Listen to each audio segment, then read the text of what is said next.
In today's episode of the Beyond Psychology podcast, we're going to talk about a counterintuitive truth that shapes modern life. The very freedom that promises to liberate us often becomes the cage that traps us. Imagine standing in front of your local coffee shop's menu. A decade ago, you might have chosen between small, medium, or large, regular, or decaf. Today, you face an overwhelming array of options. Sizes from mini to Trenta, dairy alternatives from soy to oat to almond, flavor shots, cold brews, nitro infusions, and seasonal specialties.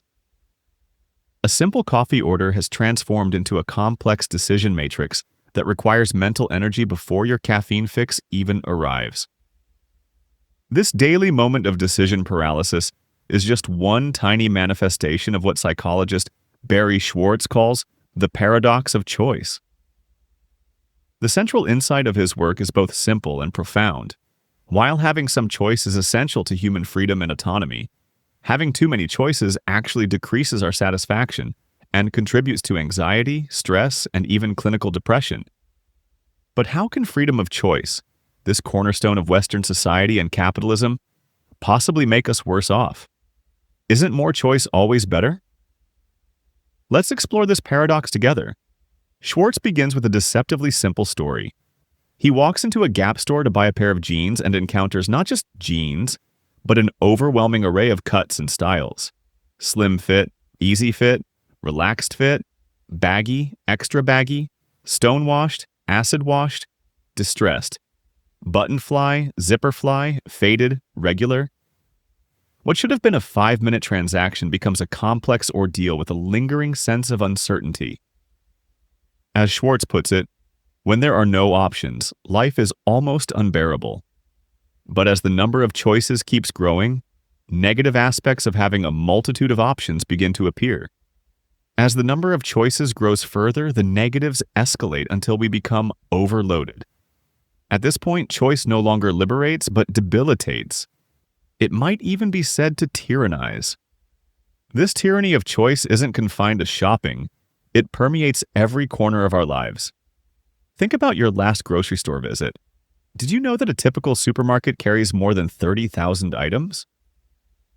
Walking down just the cereal aisle presents you with hundreds of options, each promising something slightly different. The soup aisle. Over 230 varieties. Cookies, at least 285 different types. We're drowning in options before we've even left the store. And it doesn't stop at the checkout counter.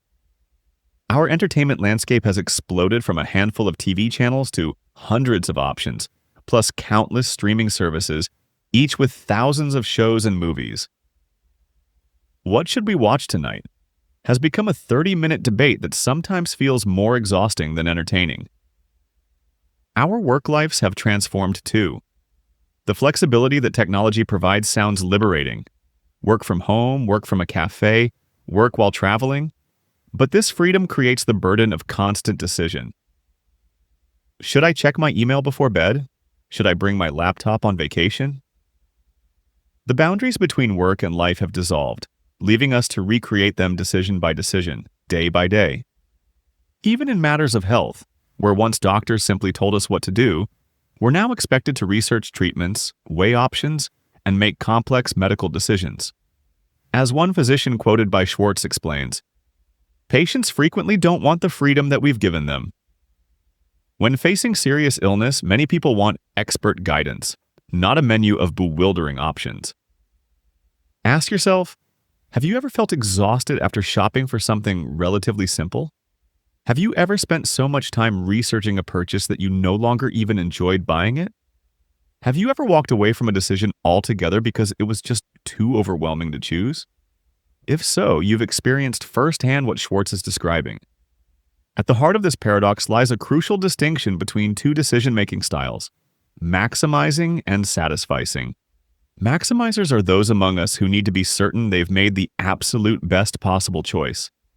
They examine every option, compare features, read reviews, ask friends, and still worry they've missed something better. As Schwartz explains, for a maximizer, good enough is never good enough. Consider Sarah, who spends weeks researching the perfect laptop, comparing specs, reading hundreds of reviews, visiting multiple stores.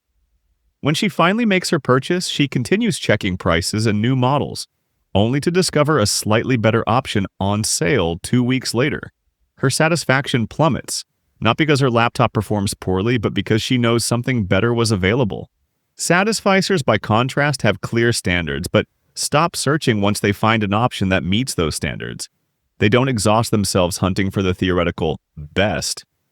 A satisficer buying a laptop decides what features matter, finds one that meets those requirements at a reasonable price, makes the purchase, and then, crucially, stops looking.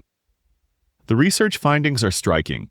Maximizers make objectively better choices by external standards, finding better jobs with higher salaries, for instance.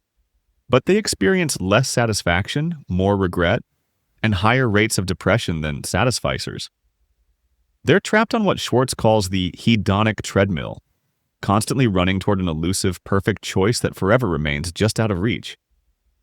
Think about your own decision-making.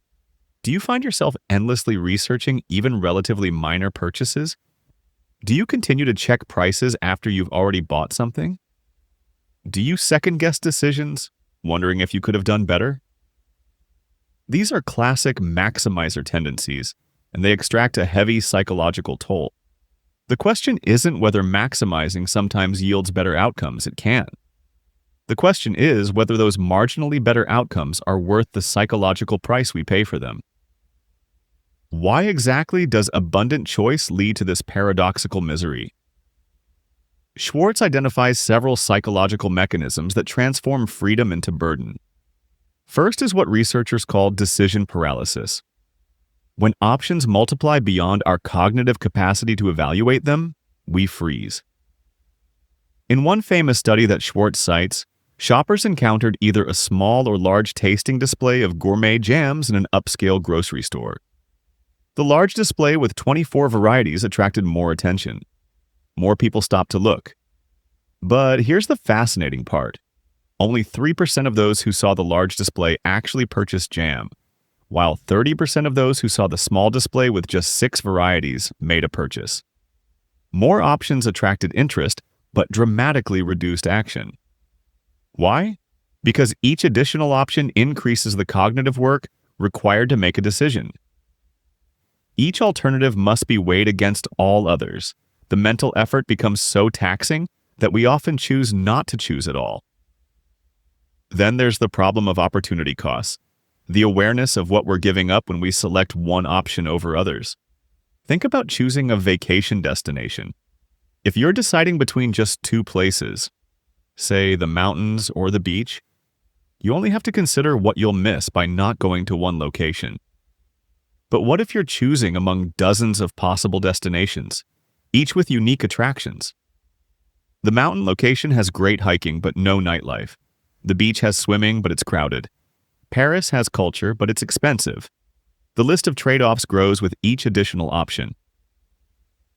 Opportunity costs subtract from the satisfaction we get from what we choose, even when what we choose is terrific, Schwartz writes. The more options there are, the more opportunity costs we incur and the less satisfaction we experience from our actual choice.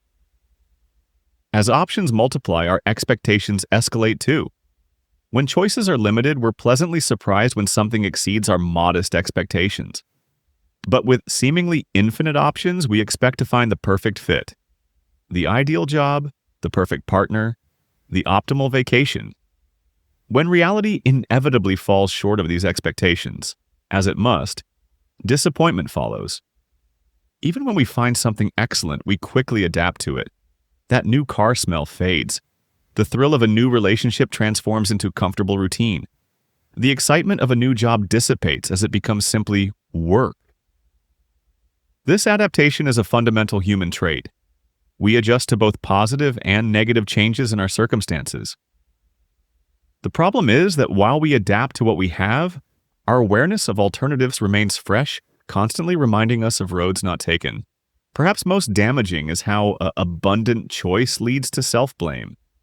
In a world of limited options, we can blame external constraints for our dissatisfaction. The store only had these 3 models, and I picked the best one. But when options are boundless, we have no one to blame but ourselves for failing to make the perfect choice. The psychological burden shifts from circumstances to personal inadequacy. Add to this the constant social comparison, facilitated by our connected world. We don't just compare our choices to the alternatives we didn't select, we compare them to what everyone else has chosen. Your vacation photos look wonderful until you scroll through Instagram and see acquaintances apparently having even more amazing experiences. Your new home feels perfect until you visit a friend's recently renovated kitchen. Finally, more options create more potential for regret.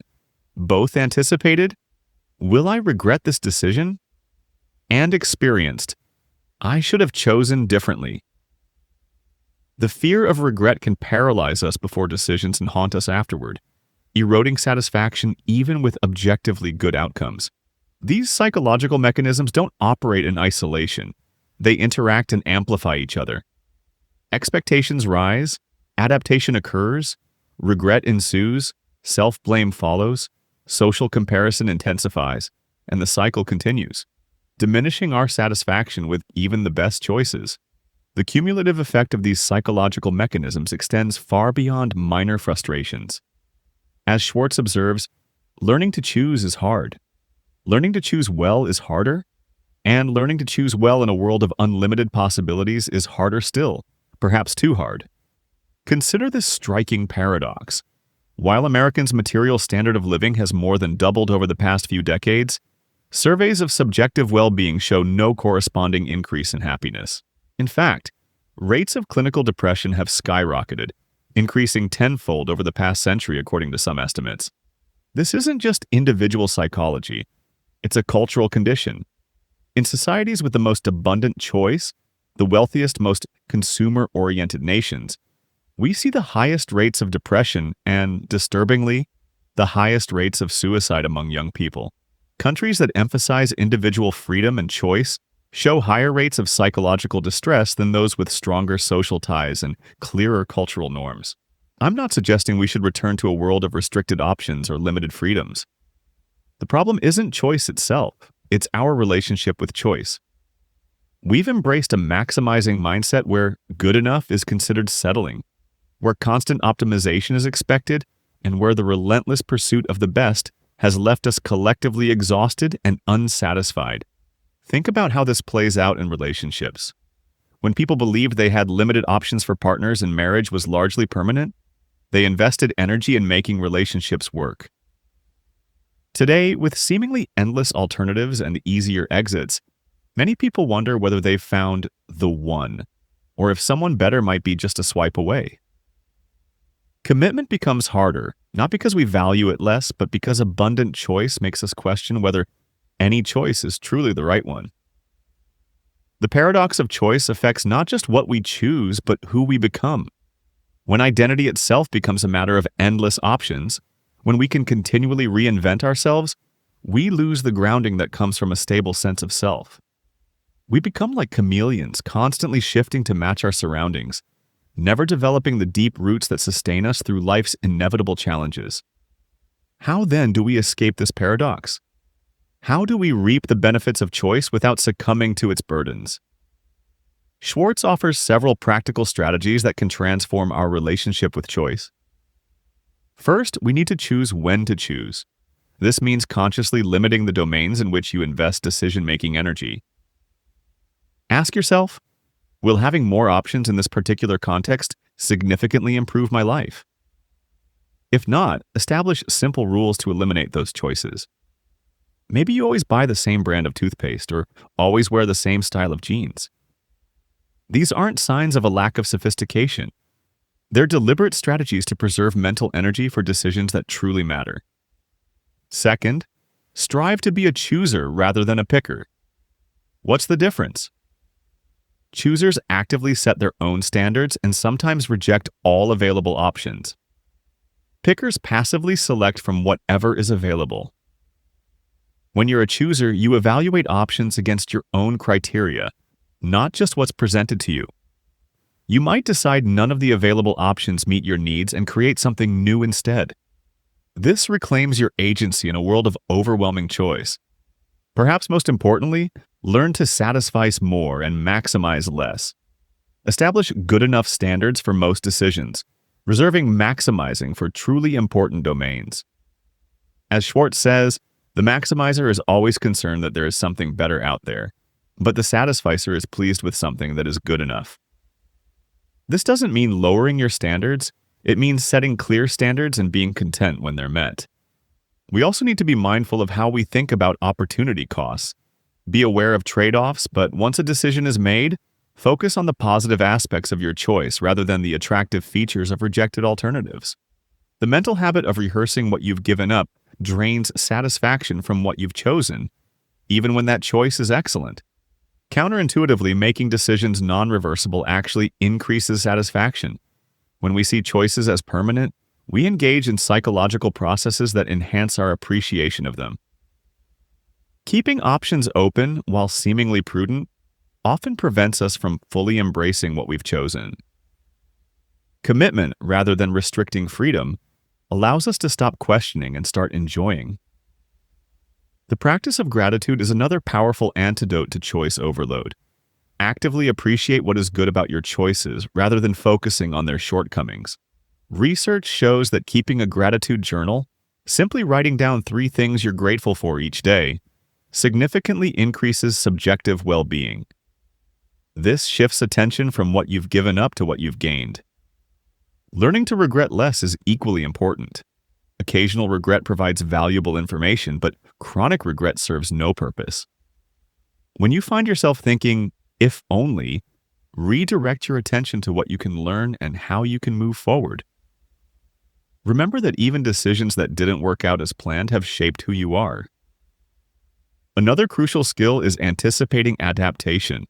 Remember that the emotional impact of both good and bad outcomes will fade more quickly than you expect. That new purchase won't bring lasting joy. That disappointing outcome won't cause permanent pain. This awareness helps temper both excitement and disappointment, creating more realistic expectations. Speaking of expectations, we need to control them. Realistic expectations are more likely to be satisfied than inflated ones. Moderate your expectations about how any single choice will transform your life. No vacation, job, relationship, or purchase, no matter how perfect, will permanently raise your happiness baseline. Perhaps most counterintuitively, we need to learn to embrace constraints. Paradoxically, some limitations are liberating. Cultural traditions, commitments, and social norms reduce the burden of constant choice and create meaning through shared experience. Think of how a sonnet's strict form actually enables creativity rather than stifling it. Constraints focus our energy within productive boundaries. Finally, we must actively curtail social comparison. Measure your choices against your own standards rather than against others' apparent successes. Remember that you're seeing their highlight reel, not their behind-the-scenes struggles. Your satisfaction comes not from having what others have, but from having what aligns with your values. At its core, Schwartz's message is radical in its simplicity. True freedom doesn't come from unlimited choice, but from knowing what matters to us and having enough options to pursue those things that align with our values. This isn't about settling for less. It's about recognizing that more isn't always better. It's about understanding that meaning and happiness come not from having everything, but from having the right things. Not from frantic maximizing, but from thoughtful choosing. In a culture that constantly tells us we need more options, more stuff, more experiences, declaring enough becomes a revolutionary act. It's saying, I know what matters to me. I know what I value. I don't need to endlessly sample everything to be content. Schwartz illustrates this wisdom with a powerful metaphor. He describes a parent fish telling its offspring, "You can be anything you want to be, no limits." The parent doesn't realize how the fishbowl constrains possibilities. But is the parent truly myopic?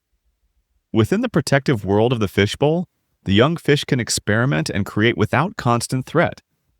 Without the fishbowl, there would be no limits, but the fish would spend all its energy just staying alive.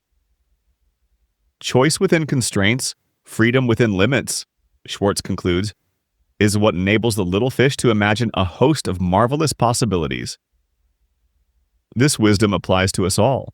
By voluntarily embracing some constraints on our freedom of choice, we paradoxically become more free. Free from the paralysis of endless options. Free from constant regret. Free from the tyranny of perpetual maximizing. In a world that relentlessly promises that more is better, the most radical act might be to say, I have enough. This is good enough. I am enough. This shifts our focus from choosing the perfect option to becoming the person who can find contentment in imperfection. From optimizing our decisions to cherishing our lives as they unfold, with all their beautiful limitations and surprising gifts. Thanks for listening. Don't forget to subscribe, and I'll see you in the next episode.